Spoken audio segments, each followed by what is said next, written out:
আমরা আজকের এই বিজয় দিবসে সরকারকে, নির্বাচন কমিশনকে, মুক্তিযুদ্ধের পক্ষের রাজনৈতিক দলগুলোকে এবং সচেতন দেশবাসীর প্রতি আহ্বান জানাবো যে মুক্তিযুদ্ধের বাংলাদেশ যাতে পথ না হারায়। 24-এর গণঅভ্যুত্থান উত্তর বাংলাদেশে আমাদের একটা অবাধ, সুষ্ঠু, গ্রহণযোগ্য নির্বাচনের পথে হাঁটা। এই জাতীয় স্মৃতিসৌধে দাঁড়িয়ে আমরা দেখতে পাচ্ছি বাংলাদেশের মানুষ তারা প্রকৃতপক্ষে বিজয় উল্লাস করার জন্য প্রস্তুত হয়ে আছে। স্বাধীনতা বিরোধী শক্তি আমাদেরকে কোনোভাবেই পিছু হটতে দেবে না, তারা পিছু হটাতে পারবে না। কারণ সম্প্রতিকালে আপনারা দেখেছেন ঢাকা বিশ্ববিদ্যালয় সহ বিভিন্ন জায়গায় আমাদের তরুণ প্রজন্ম এই 71-এর ঘাতকদের বিরুদ্ধে রুখে দাঁড়িয়েছে। সুতরাং এইবারের 25-এর বিজয় দিবসে আমাদের অন্যতম অঙ্গীকার হবে এই ঘাতকদের রুখে দাঁড়ানো।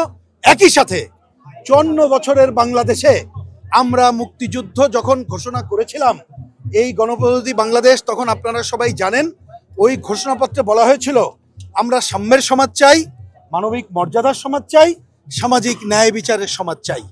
72-এর সংবিধানে অনেক ত্রুটি ছিল, কিন্তু যে মূলনীতি তার অন্যতম গণতন্ত্র, ধর্মনিরপেক্ষতা এবং সমাজতন্ত্র ছিল। অর্থাৎ গণতান্ত্রিক, অসাম্প্রদায়িক, সাম্যের বাংলাদেশ চাই। 54 বছরে ক্ষমতাসীনরা এটা করতে পারে নাই। সুতরাং আমাদেরকে নতুন করেই এই আবার মুক্তিযুদ্ধের পুনর্চেতনায় জাগ্রত হয়ে এই পথে যেতে হবে।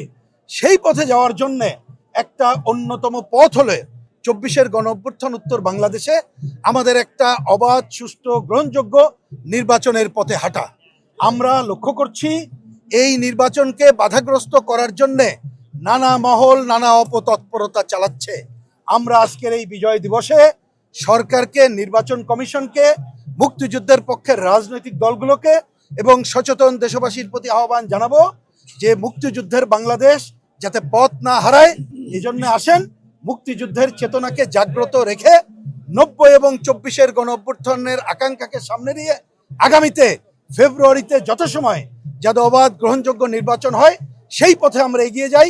এর মধ্য দিয়ে আমরা 71-এর ঘাতক মুক্তিযুদ্ধ বিরোধী শক্তিকে যেমন রুখে দাঁড়াতে পারবো, একই সাথে গণতান্ত্রিক, অসাম্প্রদায়িক, শোষণমুক্ত বাংলাদেশ প্রতিষ্ঠার পথে এগিয়ে যেতে পারবো।